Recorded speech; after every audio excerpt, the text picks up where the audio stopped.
in high definition, live, local, connected at 6 o'clock.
In high definition, live, local, connected at 6 o'clock.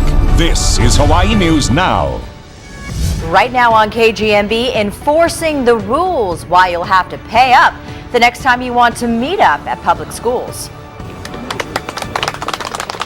Ships Ahoy! Molokai activists strike a historic deal with a cruise company that will bring more tourists to the island. Plus, a new promise tonight from Honolulu's new mayor to repair roads full of potholes. But is it a waste of time and money?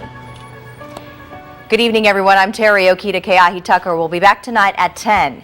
One day after vowing to take action on the long lines at the DMV, Honolulu Mayor Kirk Caldwell is making another promise to tackle potholes.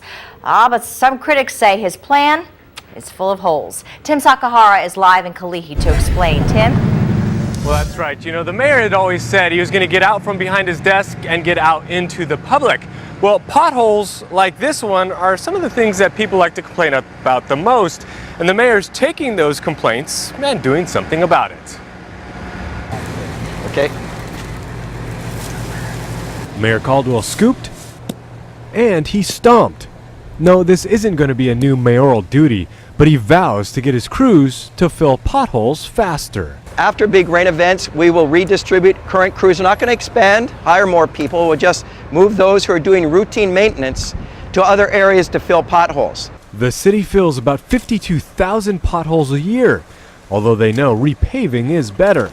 There is $100 million in the budget for repaving, and Mayor Caldwell would like to spend more on roads. Interest rates are at an all-time low. My feeling is we should issue more bonds now, repave more roads, create more jobs, climb out of the recession, and enjoy the low interest rates. Gulick Avenue is on the list to be repaved, but it's also in line for some sewer work, and it doesn't make sense to repave now only to rip it up later. So for now, it's repair instead of repave. Some people thanked him. Others offered their own thoughts. There's already water and dirt under the new asphalt, and when it rains again, it's just going to come loose.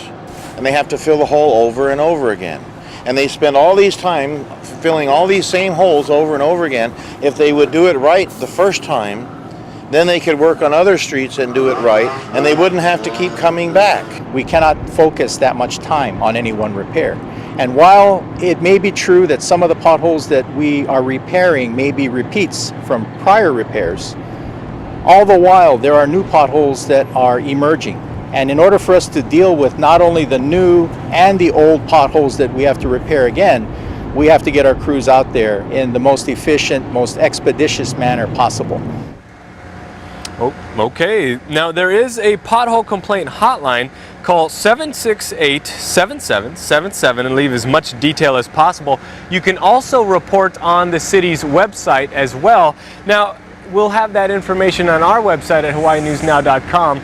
By the way, the director also tells us that if you don't see a resolution to your particular pothole that you complained about within a few weeks, report it again. Reporting live in Kalihi, Tim Sakahara, Hawaii News Now. All right, thank you, Tim. After HawaiiNewsNow.com broke the news that Tesoro was closing its refinery, analysts predicted that gas prices would not go up. But tonight, one well-known expert is refuting that prediction. During the past several years, gasoline prices have spiked in several mainland markets where refineries were shut down either because of financial problems or fires. An analyst we spoke with today says the closing of the state's largest refinery will make Hawaii more vulnerable to these kinds of disruptions. Obviously, competition is the heart of business, and when there's less competition, especially for something like gasoline where demand is inelastic, we'll always need it. This is something that will be dangerous down the road. The shutdown of Tesoro's facility leaves the state with just one refinery. Tesoro says its plant will be converted into an import and storage terminal so that gasoline can be shipped to Hawaii. But Dihan says that could add costs for Hawaii drivers who already pay the highest prices in the country. To Molokai now, where a showdown over cruise ships in Kaunakakai seems to have settled down. About a year ago, local activists protested the arrival of a small cruise ship to their harbor. Island residents became divided over the need for tourism dollars versus concerns over the environment and cultural integrity. But today, they inked a compromise. That story, new at 6. 14 months ago, not many would have guessed these parties would be signing on the dotted line. It's kind of what we hope is the building block to building best management practices for tourism on Molokai. Local activists and the owner of Seattle-based American Safari Cruises, ASC, reached an agreement to bring this small 36-passenger cruise ship to the island. We're hoping that Molokai uses this. We put this into our community plan so that anybody else coming as tourists to this island or tourist industry to this island knows that there are steps that they need to take. They don't just come here and do whatever they want. Among other things, the agreement puts environmental restrictions on touring certain parts of the island.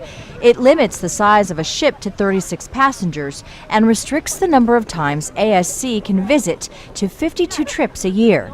The cruise company also agreed it would use tour businesses owned by Molokai residents. We've had a really good agreement, and that also probably the biggest thing for us and for Molokai is that in 2013, late this year, we're planning on actually basing the boat out of Molokai, which will bring more revenue to the community and the hotels. Controversy erupted in the fall of 2011 when protesters twice blocked the ASC Safari Explorer from coming into Kaunakakai Harbor. The ship encountered protesters in the water and on shore. The activists were angry ASC didn't consult residents before coming, raising concerns about the ship's environmental and cultural impact. In the end, both sides say they're pleased they reached a deal. The Department of Land and Natural Resources also attended to facilitate today's signing of that agreement. Turtle Bay Resort's expansion plans have hit a speed bump. The resort's plans to address expected increases in traffic don't go far enough, according to opponents of the expansion. Turtle Bay says it's conducted studies that show that intersection improvements, including traffic signals, will help.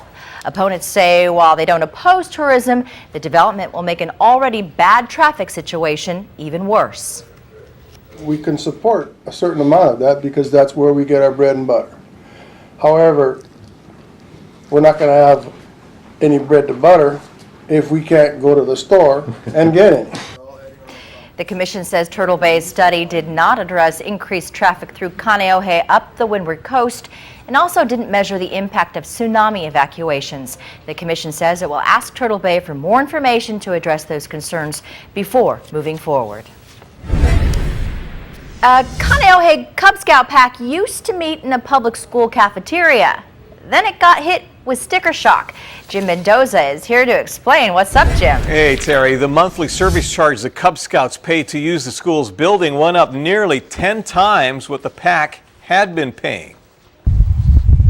The Cub Scout pack that met in this cafeteria at Ahuimanu Elementary paid the school $4.55 per meeting. This month, the service charge jumped to $40. Our packs and troops use the school cafeterias. Billy Rail is the Aloha Council of Boy Scouts Field Service Director. Basically, the fees covers the utility costs to pay for the electricity. Sometimes the custodian needs to come in ahead of time, after hours. But why the big increase at Ahuimanu? The DOE says the answer lies in Chapter 39 of the Administrative Rules for the use of school buildings. The assistant superintendent has learned of an inconsistency with the schools. He says all campuses weren't enforcing the rule. In the past, there were some schools that were probably not in compliance of that administrative rule. The DOE says for Ahuimanu, the rate should have always been higher. Other Scout troops are also finding out they have to pay more. Rail says a quarter of the state's Boy Scout and Cub Scout groups meet in public schools.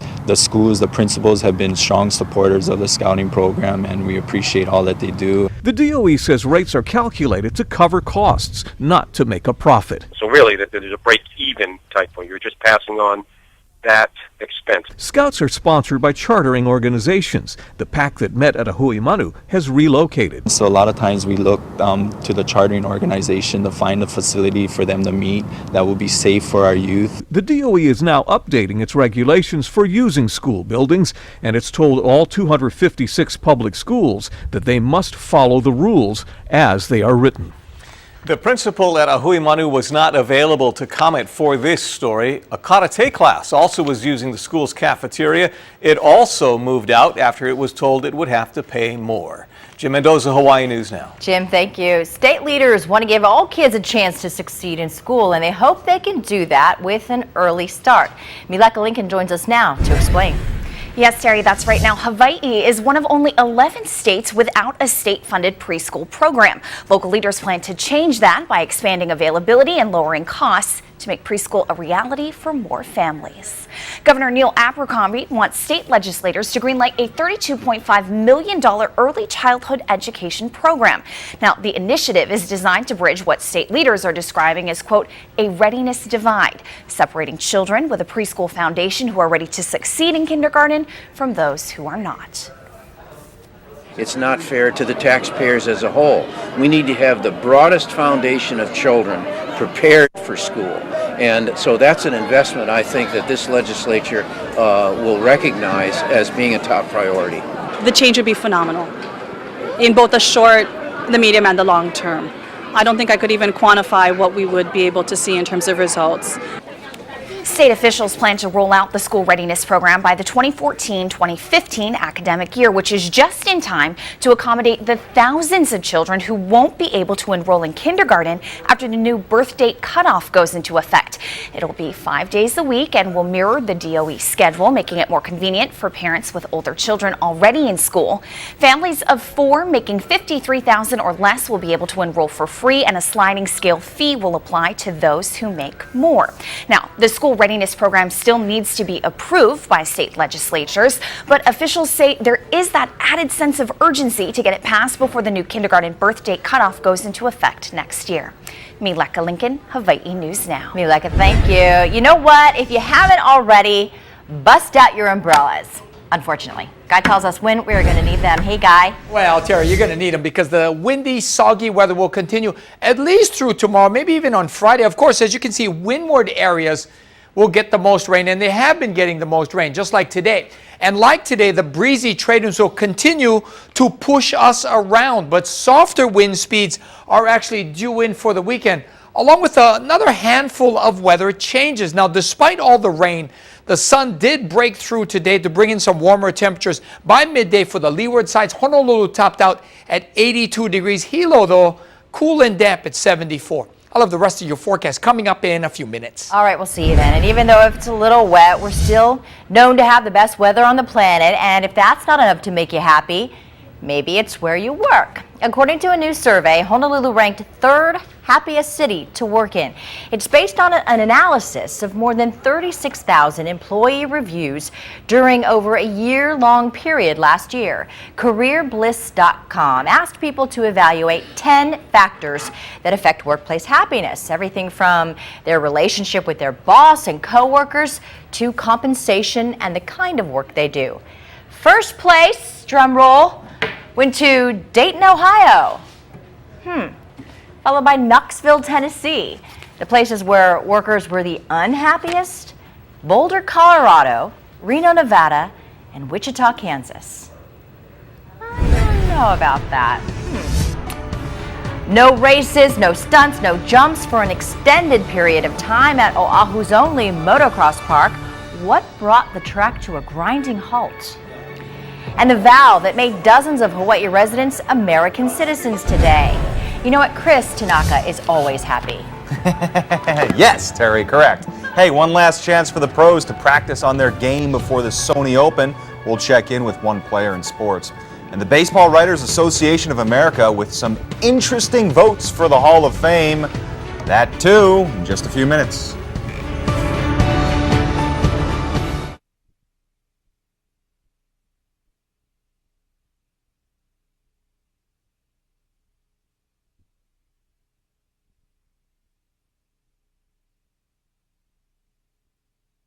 Live, local, connected at 6 o'clock. You're watching Hawaii News Now with Teri Okita and Keahi. And they're going to go into private property, areas of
Live, local, connected at 6 o'clock. You're watching Hawaii News Now with Teri Okita and Keahi Tucker. A new roadblock tonight for Oahu's motocross riders. A popular track is temporarily closed for military training. Why? Hawaii News Now's Lisa Kubota found out and has reaction from both sides for us. Lisa. Terry, the Kahuku Motocross Park usually attracts at least 1,000 people. Facility is closed for 2 months of Army training. Now, the park is normally open on weekends and holidays, but 2 units from the 25th Infantry Division will be doing air assault training and other drills. Riders say this closure is unusually long, and since it is the only motocross park on the island, there are concerns that people will trespass to ride their dirt bikes illegally in other areas. and they're going to go into private property, areas of maybe Kaena or even up in the East Honolulu side. So that's something that's going to be really bad. We look for any ways to minimize any inconvenience with the community, but we also have to take greater emphasis on the readiness of the soldiers. The closure is scheduled to run through February 28th. The Army says it is refining the training schedule to see if there are any weekends when riders can return. A nonprofit maintains the track and pays for insurance, trash pickup, and equipment. And without fees from riders coming in during the 2 months, the group will be losing money. Lisa Kubota, Hawaii News Now. Lisa, thank you. 60 people are now living the American dream in Hawaii. After taking the oath at a naturalization ceremony at Tripler Army Medical Center, it was official. Dozens waited a long time for this day, a day they could finally call themselves a U.S. citizen. One woman waited 6 years. I really feel I am at home here now. That's different, that I'm not a guest. It was just a long time of waiting and hoping and looking forward to. Well, congratulations, Martina. This is the first group of the year to be sworn in. Congratulations to all. Live look outside now through our Crater Cam. Guy says you may have to bust out your umbrella. He's going to be back with your full forecast coming up. And tune in less than 15 minutes from now for our half-hour special on the life and the legacy of Senator Daniel Okita. You'll get to see his remarkable personal and private life, from his service in World War II to his 36 years of service in the United States Congress. Daniel Okita, the Aloha Statesman, airs tonight on KHNL at 6:30.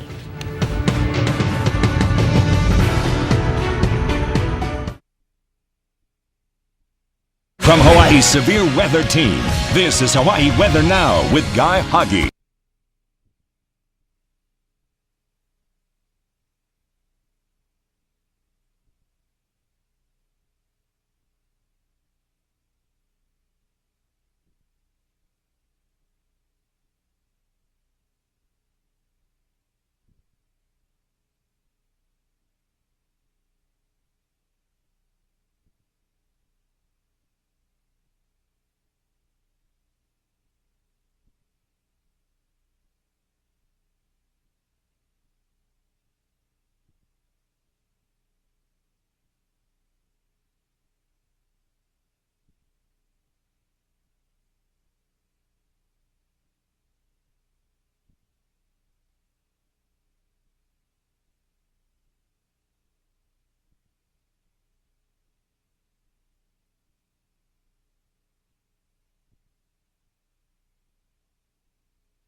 Aloha and good evening. The weather's going to be changing. We still have those breezy, damp conditions continuing probably through tomorrow, maybe into some extent Friday. And then this approaching front will kick out the trade winds for the weekend. We'll get light variable winds, maybe even kona winds for Saturday and Sunday. And then there's a disturbance expected to build up towards the same time, mostly affecting the Big Island and Maui, maybe with some thunderstorms and heavy rain. Again, that's for the weekend. For now, we got to suffice with just those breezy, damp conditions. Most of the rain is coming into those windward and Maui areas, and the rain has really subsided from what we had earlier today. Now, over on Maui, they got most of the rain over on the windward side. Not so much over in Kihei and looks like Wailuku and Kahului, still relatively dry. And over in the Big Island, dry on the leeward side, a little damp for some windward spots, and all this is not rain. This is just ocean chop. Now, these damp conditions will continue probably through the night and into tomorrow morning.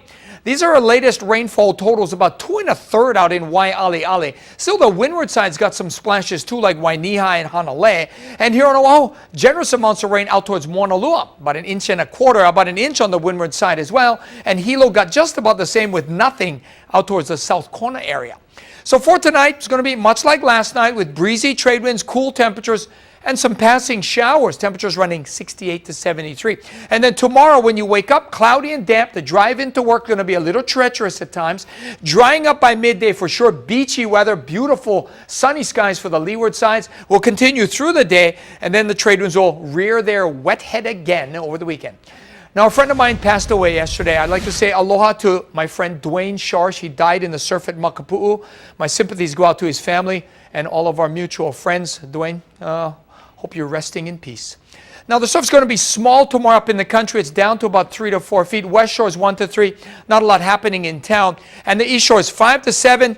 A little big, still a little dangerous. High surf advisory remains posted. All right, former Warrior quarterback Nick Rolovich calling an audible today. Hey, yo. Yes, 10 days ago he accepted a job at Temple until he had a change of heart. Details in sports.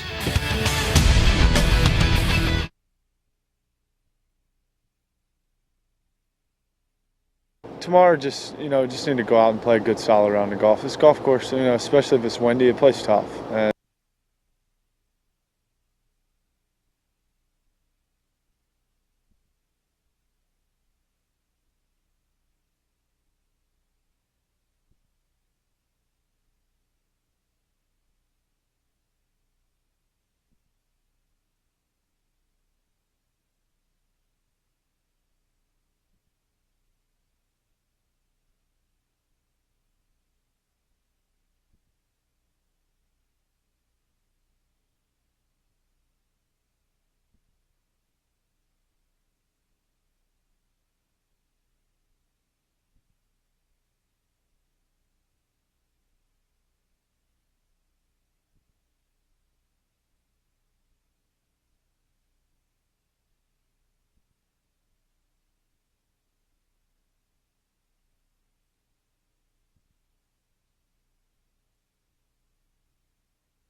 One great chance for the pros to survey the course. One great chance for the amateurs to survey the pros.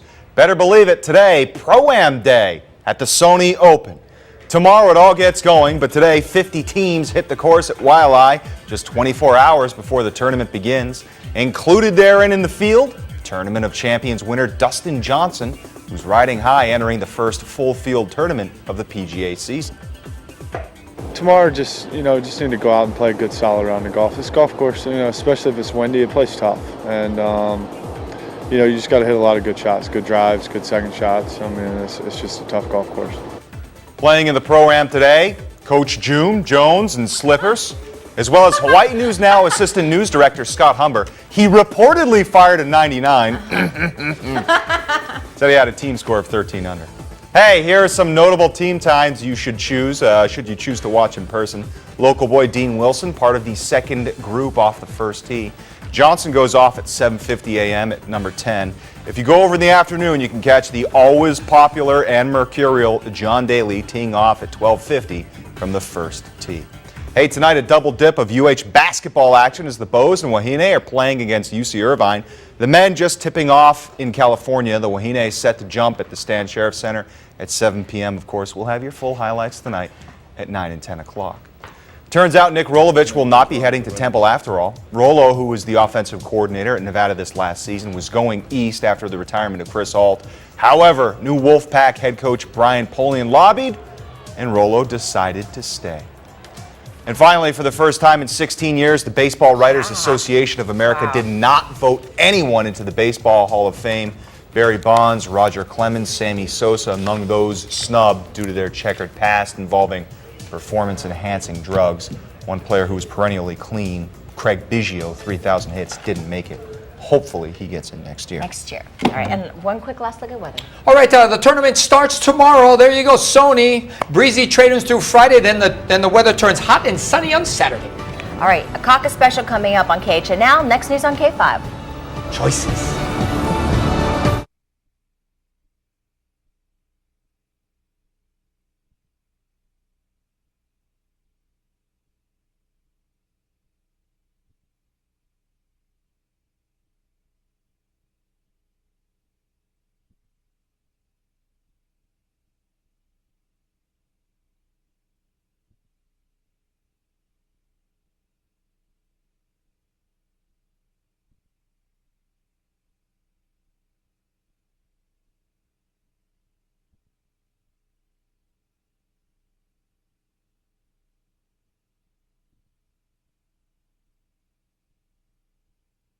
in high definition, live, local, connected at 6:30.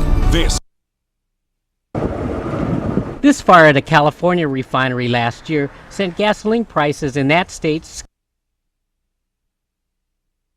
I made a commitment that this administration would work hard to fill potholes. They spend all these time filling all these same holes.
In high definition, live, local, connected at 6:30. This is Hawaii News Now. Will it or won't it raise gas prices? Good evening, everybody. I'm Teri Okita. Keahi Tucker will be back tonight at 10. State officials and local gas station operators have said they don't expect much fallout from Tesoro's decision to close Hawaii's largest refinery. But today, experts who track gasoline prices for consumers say the closing isn't going to help Hawaii already sky-high gasoline prices. Rick Desog has our top story. This fire at a California refinery last year sent gasoline prices in that state skyrocketing by more than 50 cents a gallon in just 3 days.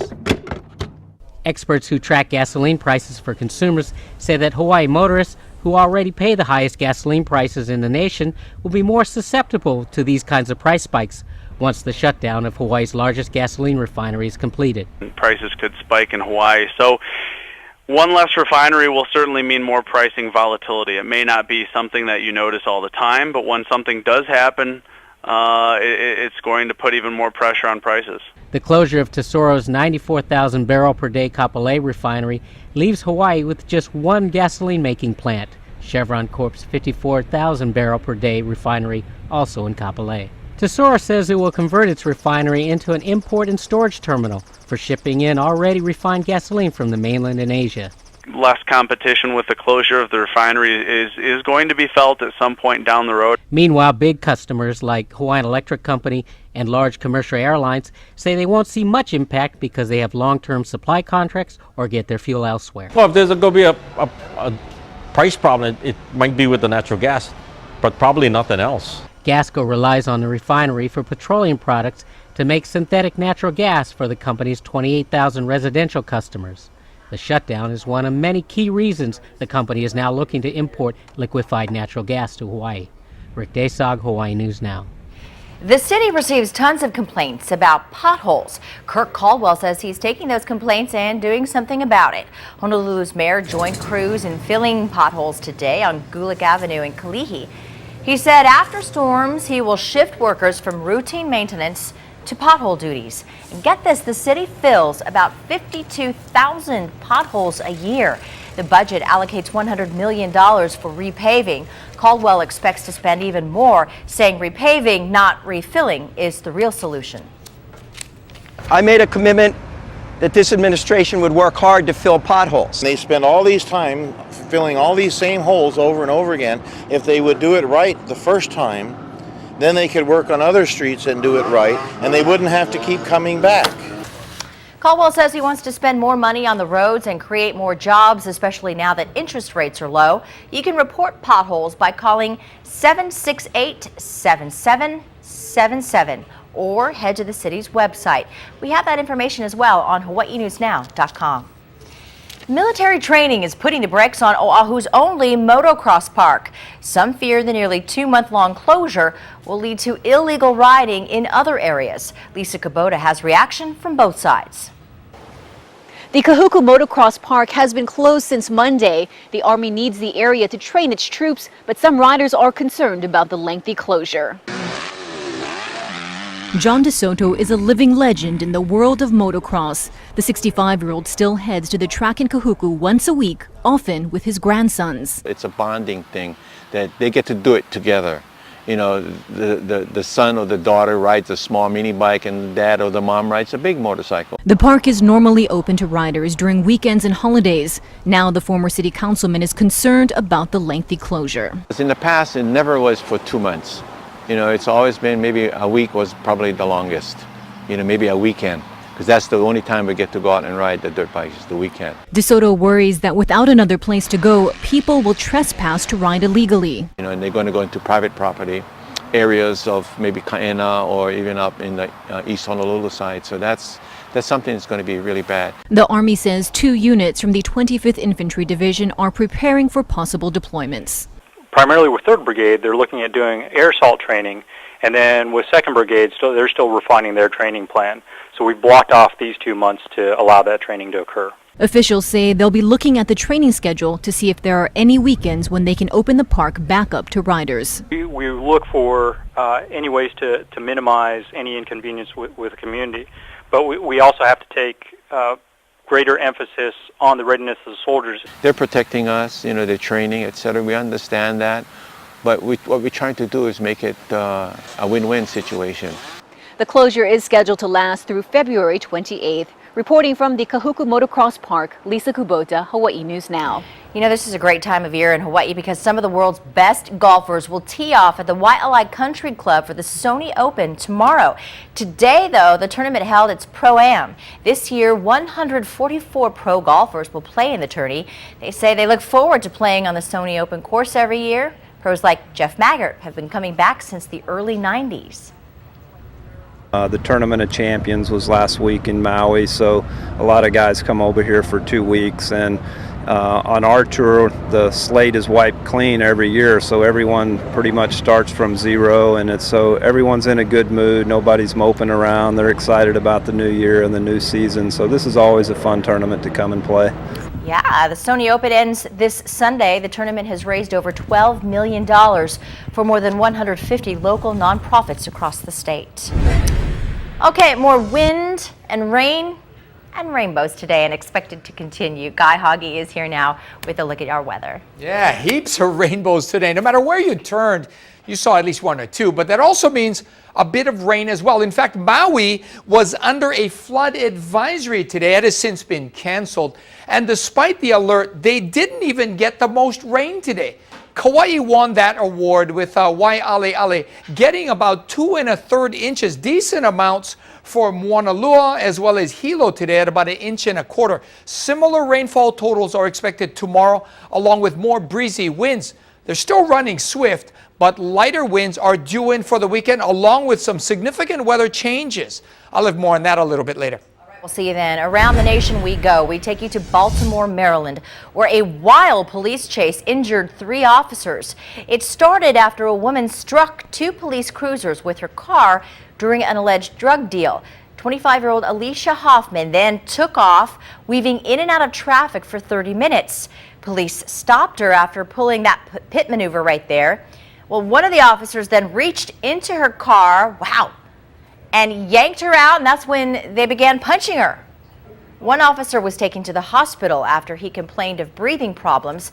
The 2 officers who were in the cruisers that were hit are expected to be okay. It's nearly a month since the Newtown, Connecticut massacre, and a month to go until President Obama promises proposals to curb gun violence. Vice President Joe Biden, who heads the Obama task force on the issue, launched a public campaign to build support for action. Steve Handelsman has the latest. He called gun control advocates to the White House, and Vice President Biden promised quick work by his task force. And the President and I are determined to take action. We are not going to get caught up in the notion unless we can do everything, we're going to do nothing. Meeting participants were encouraged. We're better than a nation with 32 murders every day, with shootings in movie theaters and schools and places of worship. But almost a month after the Newtown massacre, 20 children killed. Gun rights advocates are pushing back, some arguing teachers should be armed. The bad guys, they're chicken. They're not going to go into a room with people full of guns. Opposing new efforts to ban assault weapons and high-capacity clips, gun owners will rally in Washington. You cannot infringe upon people's right to bear arms in this country. It's clear gun control alone cannot win. The issue's bigger. If we don't deal with the substance abuse issues and the mental illness issues that lead to violence, we're shortchanging this conversation. Biden agrees. The president is going to act. There are executive orders, executive action that can be taken. We haven't decided what that is yet. Tomorrow, Biden meets, as promised, with the NRA. When Team Obama makes its proposals in about a month, a focus on mental health and, say, high-capacity clips could mean a smaller fight and maybe a win. Any effort to ban assault weapon sales could provoke a major battle. I'm Steve Handelsman, NBC News, Capitol Hill. Counting on an early tax refund? Well, forget it. Early birds have to hold off filing. Blame it on that fiscal cliff. Also, it's dinner time. Hoggy and Augie headed Kaimuki for some local grinds. Cheap Eats coming up after the break.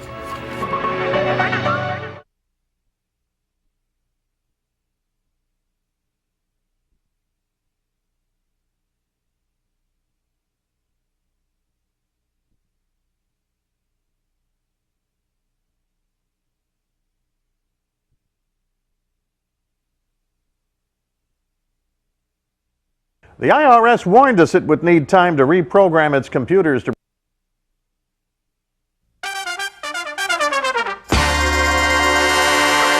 Aloha, welcome to Cheap Eats. That's Augie. That is Huggy. And we're in Kaimuki. We're going to eat it.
You know what? You can totally forget about filing your taxes early because the IRS won't be ready for you.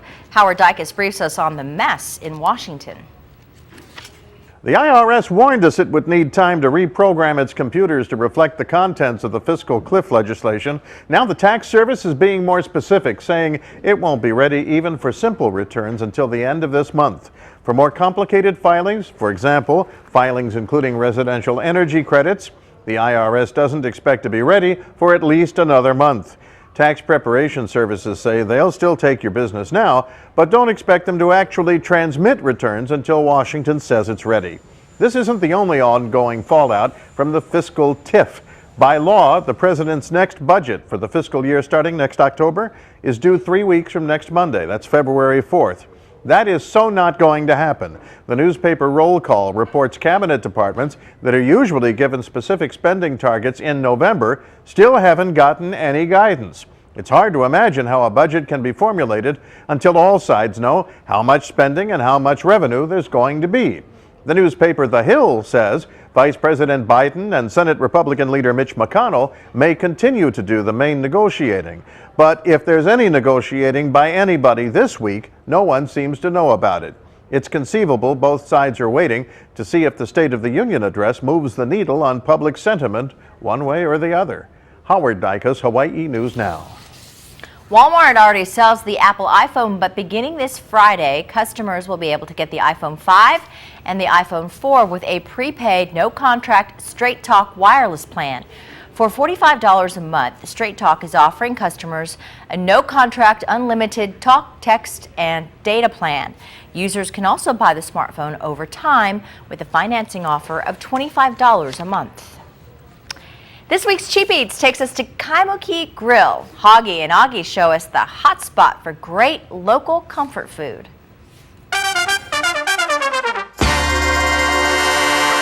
Aloha, welcome to the Cheap Eats. That's Augie. That is Hoggy. And we're in Kaimuki. We're going to eat at the Kaimuki Grill. Thank you for the great directions because I almost got lost in Kaimuki. That's right. We're on the back side, the ocean side of the big municipal parking lot. So what I did, people, was I took the right by the world famous Queen Theater. I remember that theater from back in the day. Me too, man. I saw an Italian stallion. Oh, that's that movie about the horse. No, nothing about a horse. Not like Secretariat. No, it's about him getting a secretariat. Oh, yeah. Okay. Look for the big green and black sign, Kaimuki Grill. Oh boy, the food here at Kaimuki Grill is so tasty. Ladies and gentlemen, this is Catherine. Her English name is Catherine, but we call her Cat. My pigeon name is Cat. Cat talk. And she does like a lot of blogs about food and I eat a lot. Yeah, she does. Yeah. So you suggested this place. And Oh, yeah. So what are we having? This is my favorite spot in Kaimuki, really. It's like been open for 3.5 years and I've been coming here ever since it opened. This is like quintessential local comfort food. Let's start with the salad. Okay, so this is, just a typical salad, except that the dressing is it's very popular here. It's Adele's famous dressing. This is your favorite? Okay, this, hands down, I mean, they know when I walk in, like, this is what I'm going to order. This is shoyu hot dogs. You know, shoyu sugar hot dog. This don't look like. I know, but you'll never see this anywhere else. That's typical local stuff right there. I know. Okay, so what else do we have? Okay. Okay, this is the garlic steak. Oh. Ulehu steak. If you can see, there's crispy garlic chips on it. I like that. And it comes with a dipping sauce. This is their garlic chicken. Kind of standard, in local bars and restaurants. Nice crispy skin. Oh yeah, juicy, delicious, and of course fried salmon. You can do like the whole family style. Bring your friends, your family, sit down, and then do it the way we're doing it. Now this is just a nice representation of their menu. So maybe you're done picking up the kids from school or from work, or maybe watching a great movie like the Italian Stallion. They still have that movie? On DVD. That's a movie? Unfortunately, I got it. I have no idea what we're talking about. Come out to Kaimuki Grill. We hope Catherine has no idea what you're talking about. I didn't know where Augie was going with that, for that matter. But great food, Kaimuki Grill. And you can join them for lunch, and late night, everything. Every plate looked great there, I thought. I might be able to make it there. Yummers. But you got to get through the wind and the rain first. I'll tell you all about that, as well as some weather changes, significant ones for just down the road. Don't go away. And you know what, Guy? Yes. What a year for Kate Middleton. The mom-to-be, she turns 31 today. The Royal Birthday Watch when we come back. Nice. Hat.